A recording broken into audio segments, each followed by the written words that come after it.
છોટાઉદેપુરમાં ધોધમાર વરસાદ વરસ્યો છે। જિલ્લા સેવા સદનના રસ્તા પર પાણી ભરાયા છે। તો વરસાદ ભારે છે, શહેરના રસ્તા પર પાણી વહેવા લાગ્યું। નદીની જેમ આ પાણી વહેતું હતું। પાણી ભરાતા વાહન ચાલકોને મુશ્કેલી ભોગવવાનો વારો આવ્યો છે।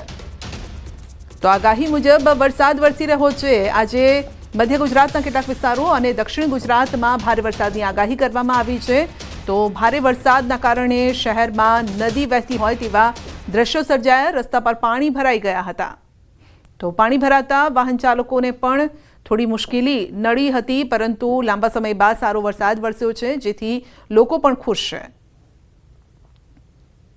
તો રાજ્યમાં છૂટો છવાયો વરસાદ વરસી રહ્યો છે। ક્યાંક ભારે વરસાદ છે, પરંતુ એ છૂટો છવાયો છે, કોઈ એક સ્પેસિફિક વિસ્તારમાં ભારે વરસાદ નથી। વધુ અપડેટ મેળવીશું સંવાદદાતા સૈજબ પાસેથી। જી સૈજબ, લાંબા વિરામ બાદ આટલો સારો વરસાદ છે, મુશ્કેલી જરૂર છે, પરંતુ તેમ છતાં ખુશી પણ હશે।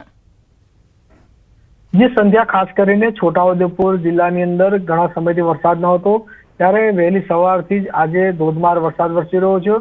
ક્યાંક ને ક્યાંક કઈ ખુશી કઈ ગમ જેવો તો ચોક્કસથી માહોલ કહી શકાય, કારણ કે ખેતી લાયક જે વરસાદ વરસી રહ્યો છે તેના કારણે ખેડૂતોની અંદર ખુશહાલી જોવા મળી રહી છે। અને સાથે સાથે જે નીચાણવાળા જે વિસ્તારો છે તે કે જ્યાં પાણીનો ભરાવો થતો હોય છે, ત્યારે જે સતત વરસાદ વરસી રહ્યો છે જેના કારણે નીચાણવાળા જે વિસ્તારના લોકો છે તેઓ ક્યાંક ને ક્યાંક ચિંતિત બન્યા છે। ખાસ કરીને જ્યારે છોટાઉદેપુરની વાત આવે તો છોટાઉદેપુરની અંદર જ્યારે ધોધમાર વરસાદ વરસી રહ્યો હોય ને જિલ્લા સેવા સદન જવાનો જે મુખ્ય રોડ છે, જે રોડ પરથી સરકારી વાહનો અને જે વાહન ચાલકો પણ જતા હોય છે, ત્યારે ત્યાં પાણી ભરાયું છે, જેના કારણે લોકોને અવરજવર કરવા માટે મુશ્કેલી પણ નડી રહી છે। જી, આપ અમારી સાથે જોડાયેલા રહેશો, કારણ કે છોટાઉદેપુરના બોડેલી તાલુકાના જબુ ગામ, વાટા, કુકણા, સુસ્કાલ સહિત ગામોમાં ધોધમાર વરસાદ છે। વીજળીના કડાકા ભડાકા સાથે ધોધમાર વરસાદ છે। ધોધમાર વરસાદ વરસતા વિઝિબિલિટી ઘટી ગઈ છે।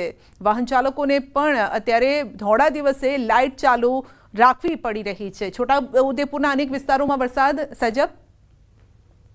જી, ખાસ કરીને જે છોટાઉદેપુરનો જે 6 તાલુકા આવેલા છે તેમાંના જે 3 તાલુકા છે, જે નસવાડી, બોડેલી અને છોટાઉદેપુર, ત્રણેય તાલુકાની અંદર હાલ તો સવારથી જે વરસાદ વરસી રહ્યો છે, અને ખાસ કરીને જે હાઈવે પર। જી બિલકુલ, આપનો આભાર।